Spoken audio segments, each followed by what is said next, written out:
Hello दोस्तों, welcome back to LR chemistry YouTube channel. Chemistry की रंगीन दुनिया में आपका स्वागत है। केमिस्ट्री के इस चैनल में मिलेंगे आपको केमिस्ट्री के अमेजिंग से क्वेश्चन, उनको सॉल्व करने के लिए धमाकेदार ट्रिक्स और साथ साथ कुछ अमेजिंग से फैक्ट्स। तो दोस्तों, इन सभी चीज़ों की रिक्वायरमेंट हो तो प्लीज़ मेरे चैनल को सब्सक्राइब कीजिए, सब्सक्राइब बटन को तोड़ ही दीजिए और साथ ही साथ बेल आइकन को ऑन कर लीजिए ताकि मेरे आने वाले सभी वीडियोज़ इनकी नोटिफिकेशन आप तक पहुँचती रहे।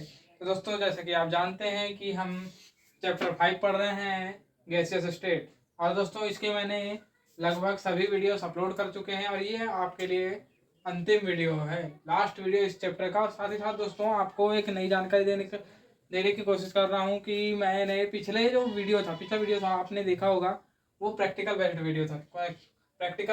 तो दोस्तों, प्रैक्टिकल बेस्ड वीडियो आपको कैसा लगा? आपने कमेंट तो किया, मेरे को कमेंट अच्छे लगे और साथ ही साथ आपके उन कमेंटों के कारण मुझे थोड़ा मोटिवेशन मिला और मेरे को लगा कि अब मुझे प्रैक्टिकल बेस्ड वीडियो भी बनाना चाहिए। तो दोस्तों, ये तो कुछ अभी शुरुआत में 2 से 3 वीडियो आपके नॉर्मल प्रैक्टिकल बेस्ड वीडियो रहेंगे, नॉर्मल कि ताकि आपको थोड़ा सा ऐसा साइंस की फील्ड आए, साइंस थोड़ा सा पढ़ रहे हैं ऐसा लगे आपको। फिर उसके बाद हम केमिस्ट्री में घुसेंगे। कहने का मतलब, केमिस्ट्री का मतलब ये है, पिछले वीडियो में भी हमने केमिस्ट्री की बात की थी, लेकिन आपको बता दिया जाए कि हम मुख्य रूप से जो 11th केमिस्ट्री में जो जो टॉपिक पढ़ रहे हैं उन सभी पर आधारित क्वेश्चन जो प्रैक्टिकल्स हैं, प्रैक्टिकली बेस्ड आपको, क्योंकि मैंने न्यूमेरिकल थ्योरेटिकल ये सभी चीज़ों से समझाने की कोशिश कर लिया है। अब बचा है एकमात्र सहारा प्रैक्टिकल का। तो दोस्तों, प्रैक्टिकली बेस्ड वीडियो भी बनाए जाएंगे आपके लिए ताकि आपके दिमाग में बिल्कुल फिट बैठ जाए। फिट बैठ गया तो फिर खत्म हो गया खेल। तो वो फिट बैठाना है अपने को बिल्कुल, ताकि आप सिर्फ चीज़ों को याद ना रखें, यानी सिर्फ चीज़ों को रटे ना, वो आपको जिंदगी भर याद रहे। उसके लिए क्या करना पड़ता है हमें? प्रैक्टिकल। तो दोस्तों, प्रैक्टिकल के लिए अब एक ही नाम रहा, एलआर केमिस्ट्री। तो दोस्तों आइए, ज़्यादा बकवास ना करते हुए पिछले वीडियो की बात भी नहीं करेंगे, अब हम इस वीडियो की बात करेंगे। तो दोस्तों, जैसे कि आप जानते हैं, यहाँ पर मैंने लिखा हुआ है 3, यहाँ पर वेग। तो ये वेग है किस चीज़ के? सबसे मेन चीज़ आप यहाँ पर बार बार शब्द पढ़ रहे हैं, वेग। वेग आखिर है क्या, किस बात, यानी वेग तो आप जानते ही होंगे नॉर्मली, लेकिन यहाँ पर वेग क्यों यहाँ पर बात की जा रही है वेग की? तो वेग की बात इसलिए की जा रही है ताकि आपको यहाँ पर गैस की जो गति है, जो कुल मिलाकर के, अभी आपने इसके ठीक पहले कौन सा सिद्धांत पढ़ा है आपने?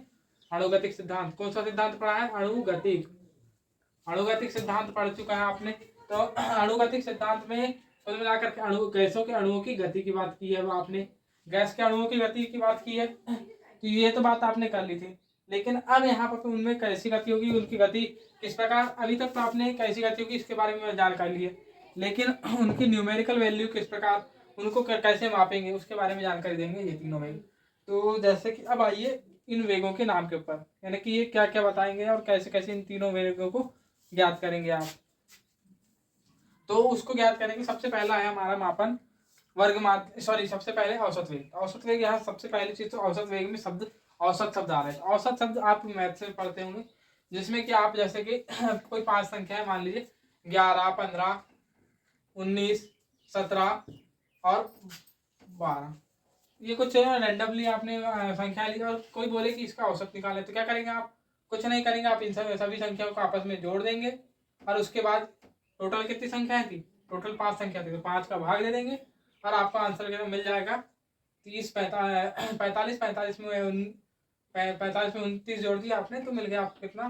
45, 29, 74, 74/5। आगे आंसर आपका 14.8। ये लीजिए, ये आ गया आपका औसत। बिल्कुल आ गया। कुछ इसी तरीके से, तो औसत कुछ इस तरीके से निकालते हैं, आपको ये चीज़ तो बिल्कुल बनती होगी। तो कुछ उसी तरीके से यहाँ पे औसत निकाला जाता है। तो हम माने कि टोटल अणुओं की संख्या n है और उनका औसत वेग जो है, पहले का v1 है, दूसरे अणु का v2 है, v3 है, अप टू vn तक। तो इन सभी का योग बटे टोटल कितनी है संख्या? vn। कुछ इस तरीके से, जिस प्रकार हम औसत निकालते हैं उसी तरीके से हम यहाँ पे वेग भी निकालेंगे। और अगर मान लीजिए कोई कह दे कि सदिश योग, तो भी कोई गलत नहीं होगा, लेकिन यहाँ पे नॉर्मली होते वेग तो सदिश होता है, लेकिन यहाँ पे उनका अदिश योग निकाला जाता है। मतलब उनके योग का परिमाण, जो उनकी संख्या है उनके परिमाण के ऊपर बात की जाती है यहाँ। कुछ इस तरीके से आप अलग अलग भी परिमाण लगा दीजिए, मोड लगा दीजिए, और उसके टोटल में भी मोड लगा दीजिए, तो यानी कि आपको धनात्मक ही वेग इसका प्राप्त होगा, पहली चीज। और इसकी जो न्यूमेरिकल या फिर फार्मूला बेस्ड जो वैल्यू होती है वो कुछ इस तरीके से निकाली जाती है, 8RT/m, 8RT/m यही होती है। तो ये है आपके इसके लिए। और एक कैसे मान लीजिए आप निकालना चाहें तो इसके अलावा भी, पहली चीज तो आप इसे नोट कर लीजिए। तो दोस्तों आपने इतना नोट कर लिया होगा। अब इन जो पहली जो इसको निकालने के लिए है जो है आपको बता दिया जाए कि ये जो मान है ये है आपके ओनली इन दो के ऊपर, कहने मतलब जो गैस का सार्वत्रिक नियतांक R और टेम्परेचर पे बेस्ड है। इसके लिए आप और एक जो वैल्यू है वो जो है दाब और ताप के आधार, सॉरी दाब और आयतन के आधार पर भी निकाल सकते हैं। और उसके लिए ये इस तरीके से मान निकालेंगे, और नहीं तो फिर 8T/D ये भी रूट में। तो ये तीन वैल्यू इस निकाली जाती हैं। आपको जैसे न्यूमेरिकल मिलेगा, न्यूमेरिकल में आपको एक तो टेम्परेचर की बात की जाएगी, जहाँ टेम्परेचर की बात की जाएगी और किसी गैस को दे दिया जाएगा तो वहाँ पर ये वाला फार्मूला लगाएंगे। दाब और आयतन दिया रहेगा तो ये फार्मूला, और आपको मान लो घनत्व देता है तो घनत्व देता है और दाब देता है तो आप ये वाला फार्मूला लगाएंगे। तो दोस्तों ये रही आपकी बात का है कि आपके जो औसत वेग की बात हो गई। तो औसत वेग निकालना तो आपको वैसे भी बहुत इजी था, तो आपको समझ में आ गया। अब आती है बात वर्ग माध्य मूल और मूल वेग और आपके प्रायिकतम वेग की। तो प्रायिकतम वेग वर्ग माध्य मूल वेग का कुल मिलाकर मान मतलब ये है, इसके एक अनेक शब्द पे जाइए, लेकिन आप इस तरफ से आइए, ऐसा जाइए आप शब्दों में कुछ इस तरीके से ऐसा वापस आइए। तो शब्दों में वापस आने पर आपको क्या मिलता है देखिए। तो सबसे पहले क्या करना है, कोई वेग है मान लीजिए, जैसे कि आपने पिछले वेग में निकाला था, तो टोटल वेग v1, फिर उसके बाद v2, ऐसे ही मतलब पहले मूल जो मान है उनको कर लीजिए, उसके बाद उसका मान माध्य निकालिए। माध्य कैसे निकालेंगे, तो माध्य निकालना मतलब आपने 10th और 9th में आपने पढ़ा होगा, जब आप प्रायिकता वाला चैप्टर पढ़ते रहेंगे तो वहाँ माध्य, तो माध्य का कुल मिलाकर के मतलब यही होता है औसत से। यहाँ पर तो उसका अर्थ निकालेंगे आप औसत से। औसत से निकाले आपने मतलब, तो औसत निकाल लिया आपने यहाँ पर इसका भी। और उसके बाद क्या है, वर्ग, वर्ग कर लीजिए। तो इसका मतलब यहाँ टोटल ही वर्ग नहीं है, हर वेग का वर्ग करना है आपको, हर वेग का, सॉरी ऐसा नहीं, इस शब्द में कुल मिलाकर के बाद ऐसा चलिए आप ऐसा ही जाना है आपको। तो सबसे पहले हर जो वेग है उसका वर्ग करना है, उसके बाद उन जो वर्ग किए गए वेगों का क्या निकालना है आपको, माध्य निकालना है, और उसका फिर वर्गमूल कर देना है, जो निकली हुई वैल्यू है उसका वर्गमूल निकाल लेना है। तो इस तरीके से तो आप कुल मिलाकर के मैं कहना क्या चाह रहा हूँ कि आप जो है सिर्फ शब्दों से इसकी परिभाषाओं को, वैसे तो नॉर्मली मैं आपको पर्सनली बता रहा हूँ आप सिर्फ और परिभाषाएं क्यों याद रखते हैं, परिभाषाएं क्यों याद रखेंगे आप, सिर्फ और सिर्फ 11th and 12th pass out करने के लिए। 12th में वैसे भी ये टॉपिक नहीं है, तो 11th में है, और एक अगर से पढ़ेंगे आप तो बीएससी फर्स्ट ईयर में है, बीएससी फर्स्ट ईयर में है। तो मैं आपको पर्सनली बता रहा हूँ, पर्सनली मेरा एक्सपीरियंस कहता है कि ना 11th में इनकी परिभाषाएं आती हैं, ना ही आपको फिर बीएससी फर्स्ट ईयर में आती है। इसका मतलब इसकी परिभाषाएं नहीं याद रखेंगे तो भी ज़्यादा बेटर है। आपको इसके numerical JEE NEET JAM NET, आपके जो 11th की जो वार्षिक परीक्षा हो गई आपके तो यहाँ तक सभी जगह पूछा जाता है। बीएससी में तो वैसे न्यूमेरिकल आते नहीं है, तो जहाँ जहाँ न्यूमेरिकल पूछे जाएंगे तो इनके सिर्फ न्यूमेरिकल पूछे जाएंगे, इनकी परिभाषा नहीं आएगी। तो ये हो गई, ये वाला सूत्र निकाल दिया आपने। और दूसरा सूत्र ये होता है कि इसके बराबर में आप जैसे यहाँ पे 8 है तो यहाँ 3RT/m, वैसे ही फिर से अब 3TV/m बराबर 3P/D। आपके दिमाग में वैसे एक क्वेश्चन आ रहा होगा, बिल्कुल आना स्वाभाविक है कि सर आप यहाँ पर ऐसा कैसे कर रहे हैं कि कहाँ आप जो है आर को ऊपर क्यों रख रहे हैं, टी को क्यों ऊपर रख रहे हैं, ये सभी चीज़ें दिमाग में आना बिल्कुल स्वाभाविक बात है कि आप अपने मन से क्यों रख रहे हैं ऐसा ऊपर। तो इसके पीछे का साइंस समझिए। तो इसके पीछे का साइंस जो है ये यहाँ पर आपको समझा दिया जा रहा है कि जो आपका कोई भी वेग होता है, वेग सबसे पहली चीज़ तो वेग से पहले आप कोई भी चीज़ की काइनेटिक एनर्जी जो है डायरेक्टली प्रोपोर्शनल होती है के टेम्परेचर के, डायरेक्टली प्रोपोर्शनल होती है टेम्परेचर के। और दूसरी चीज़ जो आपकी क्या कहते हैं kinetic energy is directly proportional to velocity, यानी वेग के भी डायरेक्टली प्रोपोर्शनल होती है। तो इन दोनों को अगर मान लो समीकरण 1 समीकरण 2 दे दिया जाए, तो इन दोनों में आप एक नॉर्मल संबंध देख रहे होंगे कि वेग भी जो है टेम्परेचर के डायरेक्टली प्रोपोर्शनल में आ जाएगा। ये चीज हो गई पहली चीज। तो यहाँ पर जो ऊपर टी क्यों लिखे ये और ऐसा कैसे कैसे किए हैं, ये चीजों के बारे में जानकारी लेने की कोशिश करें तो सबसे पहली चीज यहीं पर आ जाती है। पहली चीज की ये टी ऊपर क्यों आया है, टी ऊपर क्यों आया है। अब आएगी आपके दिमाग में बात कि अब आर ऊपर क्यों आया है। तो आप आइए अब ये वाले सूत्र पे, पी वी बराबर एन आर टी। जहां पर एन बराबर 1 होने पर पी वी बराबर आर टी हो जाता है। पी वी बराबर आर टी हुआ तो जहां पर पे जो गैस जो गतिज ऊर्जा है, गतिज ऊर्जा का जब सूत्र लिखते हैं आप, तो वहां पर पे जो है इसे इसको हटाएंगे, मान लीजिए समानुपाती का चिन्ह को हटाएंगे तो एक जो है आप समानुपाती नियतांक लगाएंगे। तो मान लीजिए आपने उसे आर गैस नियतांक आर को लगा दिए, तो देख लीजिए यहाँ पर भी ये भी डायरेक्टली प्रोपोर्शनल जैसे में ही आ जाता है, इस वजह से ये भी ऊपर आ जाएगा। और जब आर टी, तो आर टी के बराबर आप पीवी भी लिख सकते हैं, तो उसी वजह से यहाँ पर आर टी की जगह पीवी आ चुका है। अब यहाँ पर आपके दिमाग में बात आ रही होगी कि पी यहाँ पर अब डी कैसे आ गया नीचे। तो आपने एक सूत्र पढ़ा है, डी बराबर एम अपॉन वी। इस सूत्र के सहारे यहाँ पर डी आ जाता है। तो दोस्तों यहाँ तक तो आपको बिल्कुल समझ में आ गया होगा। और जो ये वर्गमूल है, वर्गमूल ये जो है सूत्र में साथ में रहता है। इसका भी कुछ अलग, थोड़ा सा ये वीडियो लंबा हो जाएगा इस वजह से नहीं बता रहा हूँ। तो आइए अगले इसमें आते हैं और आ जाते हैं। हमारा अगला वेग है प्रायिकतम वेग। प्रायिकतम वेग होता क्या है, तो प्रायिकतम वेग को समझने के लिए कुछ नहीं वैसे तो सही बात है, मैंने एक चीज बोला कि इनकी परिभाषा नॉर्मली ध्यान रखने की जरूरत नहीं है। तो प्रायिकतम वेग को आप डायरेक्टली ऐसा ही ध्यान रखिए कि जो अधिकतम जितने भी आप प्रायिकता कैसे निकालते हैं, प्रायिकता को निकालने के लिए एक चीज है कि जहां पर जो व्यक्ति यानी या फिर इलेक्ट्रॉन हो व्यक्ति, सबसे मेन केमिस्ट्री में अपन इलेक्ट्रॉन की बात करते हैं, तो इलेक्ट्रॉन की प्रायिकता कैसे निकालेंगे। इलेक्ट्रॉन जहां सबसे ज्यादा रहेगा उससे हम उसकी प्रायिकता को वहां पर मान सकते हैं।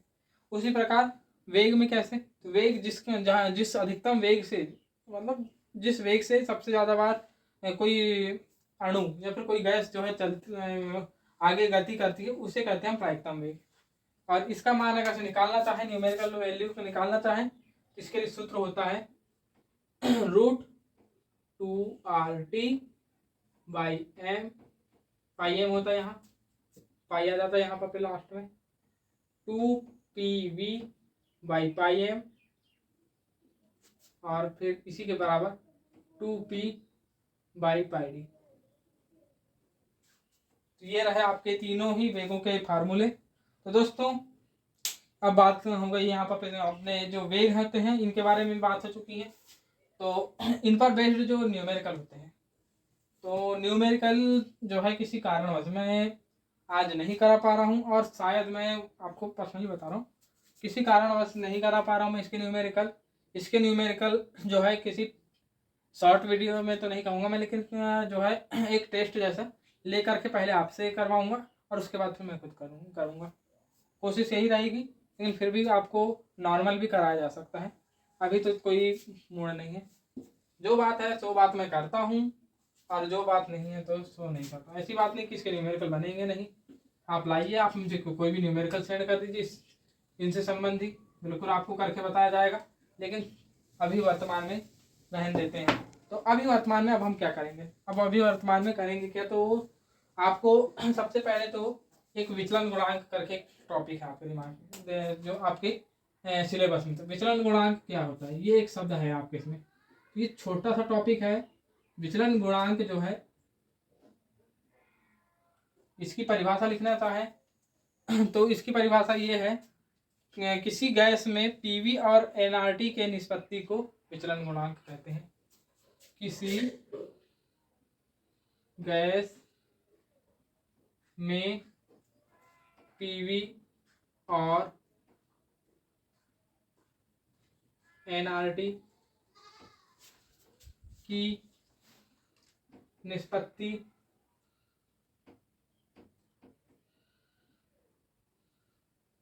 को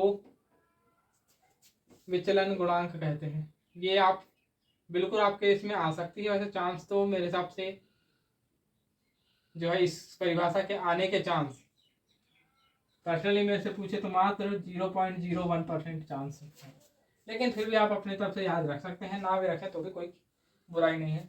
तो इसके साथ, और इसे कैसे दर्शाते हैं, इसे दर्शाएंगे जेड से। तो जेड बराबर PV/NRT ये होता है।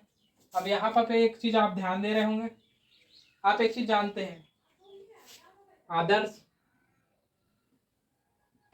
गैस के लिए क्या होगा, आदर्श गैस के लिए आप जानते हैं क्या, पीवी बराबर, हम जानते हैं कि पीवी बराबर NRT होता है, तब इससे क्या हो जाएगा, जेड बराबर 1। आदर्श गैस समय के लिए हो जाता है जेड बराबर 1।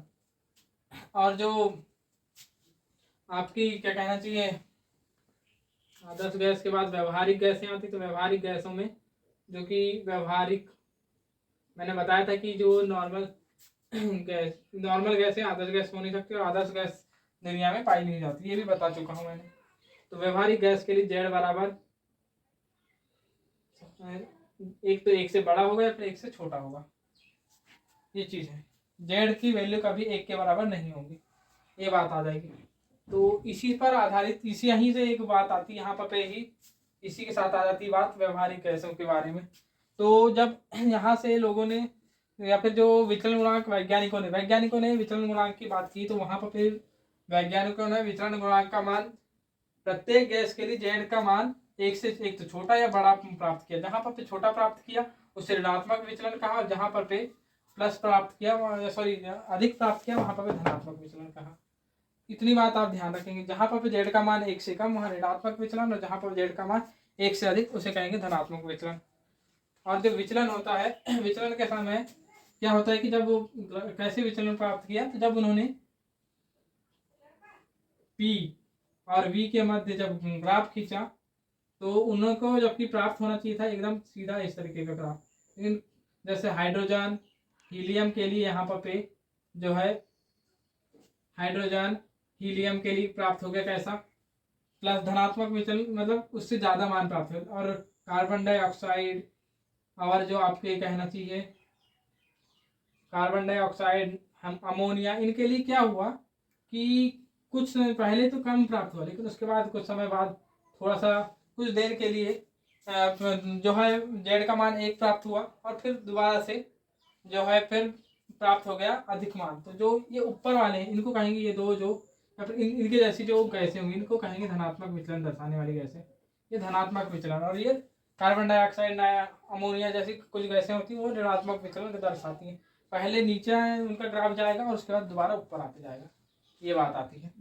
अब यहाँ पर भी ये बात आई तो जो जिस ताप पर ये जो है, ये एक स्थिति कब बनती है, ये वाली स्थिति क्या आदर्श गैस की तरह कब कोई भी गैस कब व्यवहार करेगी, तो नॉर्मली तो कभी नहीं करती, लेकिन कभी कर सकती, तो वो करेगी कहाँ, एक तो निम्न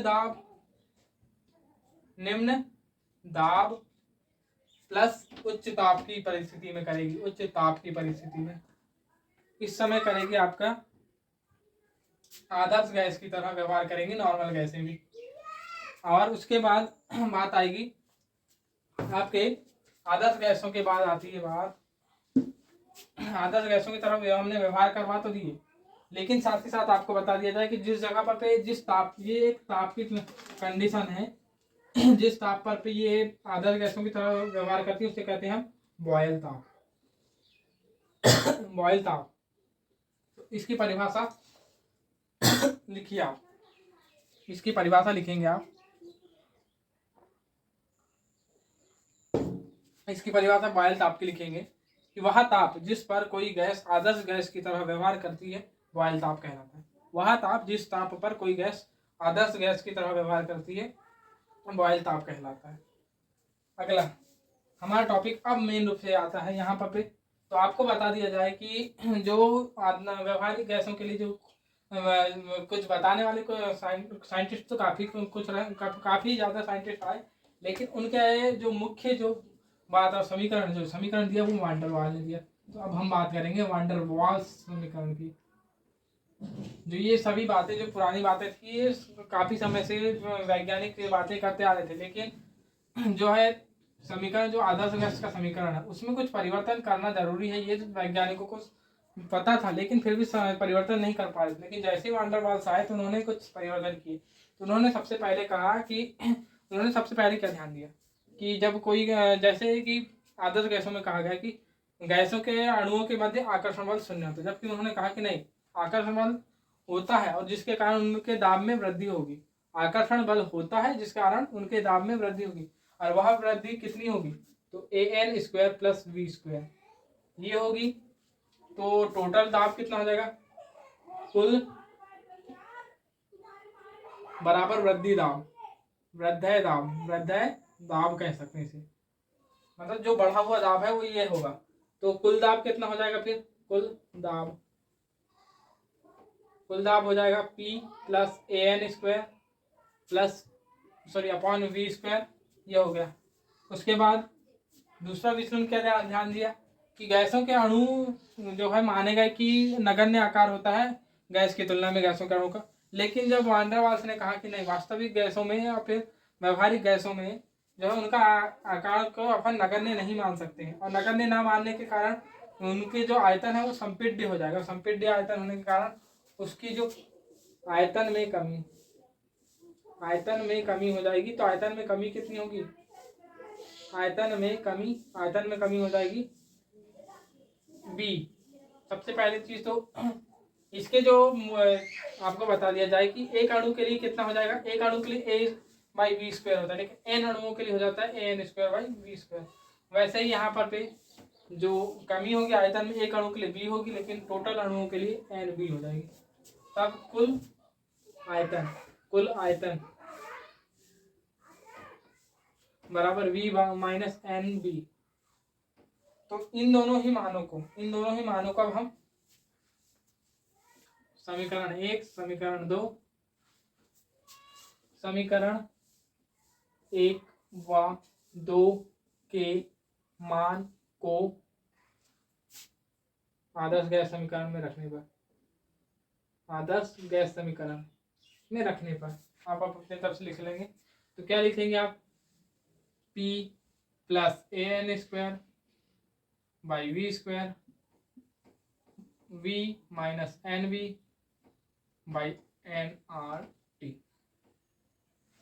ये होगा एन अणुओं के लिए। और एक अणु के लिए निकालना चाहें आप तो एक अणु के लिए कुछ इस तरीके से यहाँ पर लिख दें, P plus A by V square v minus V by equal R T.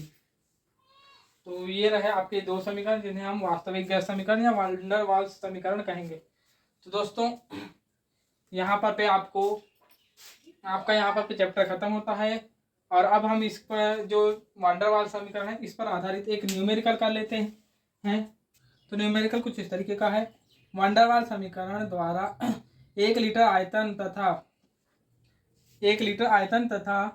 27 degree Celsius ताप पर 2.5 लीटर आयतन घेरता है वान डेर वाल गैस द्वारा लगने वाले दाब की गणना करना है। कुल मिलाकर के क्वेश्चन कहता है, क्वेश्चन में ये है कि कोई अणु है जिसका जो दिया गया भार जिसे हम एम से डिनोट कर सकते हैं 1 ग्राम है।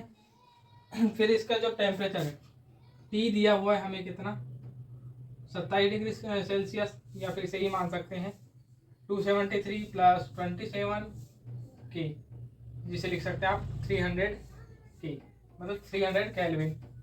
ये तो बात हो गई इतनी। देन बात क्या है कि आयतन V बराबर 2.5 लीटर दिया है और P की गणना करने बोला है। यहाँ जब वान डेर वाल्स समीकरण के लिए कोई वो नहीं दिया तो ये तो आपके नॉर्मल उसके लिए हो जाएगा। और साथ ही साथ यहाँ पर आपको बता दिया जाए कि A और B का मान एक्स्ट्रा दे दिया है। तो A का मान यहाँ पर दिया हुआ है, A का मान दिया हुआ है 3.59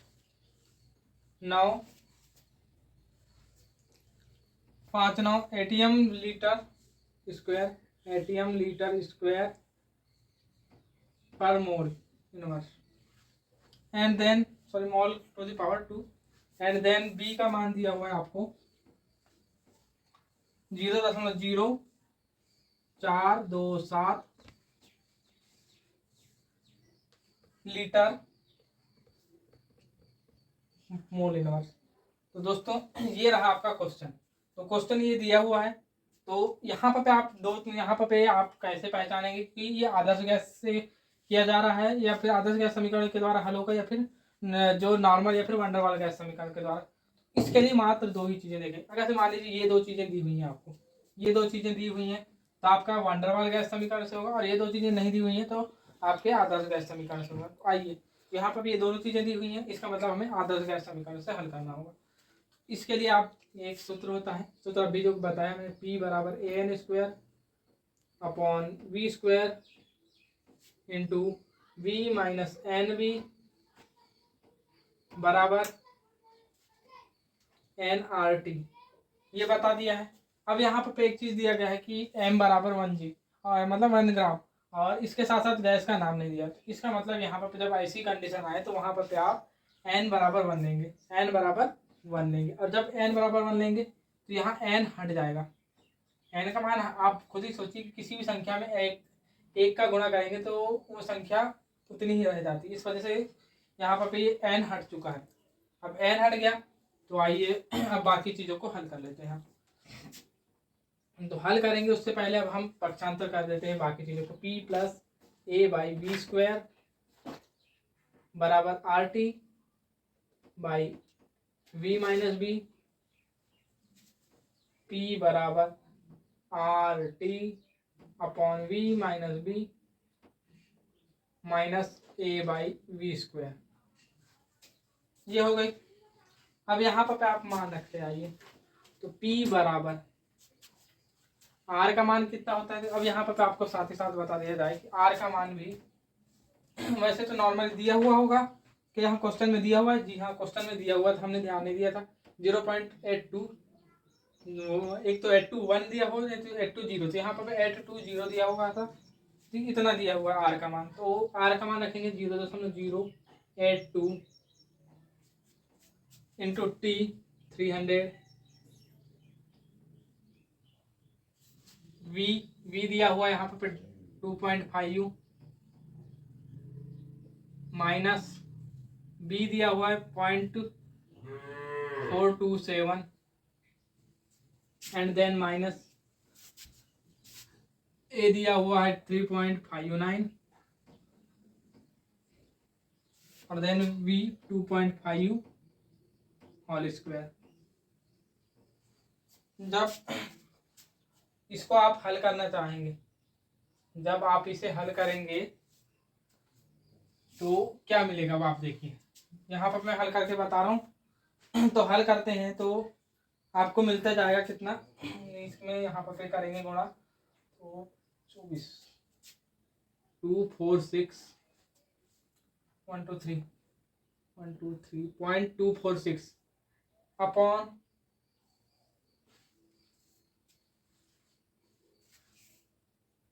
25,427 घटाएंगे तो यहाँ पे 5 4 2.4573 माइनस 3.59 अपॉन 6.625, इतना मिल जाएगा आपको। और जिस इसको हल करते हैं आप लास्ट तक तो आपको अंत में मिल जाएगा आंसर। इसे भी थोड़ा सा हल करेंगे आप जैसे ही, तो आपको नॉर्मली आंसर मिल जाता है 53.73 माइनस 14.36, और इसे भी आप हल करेंगे तो आपको नॉर्मली मिल जाएगा आंसर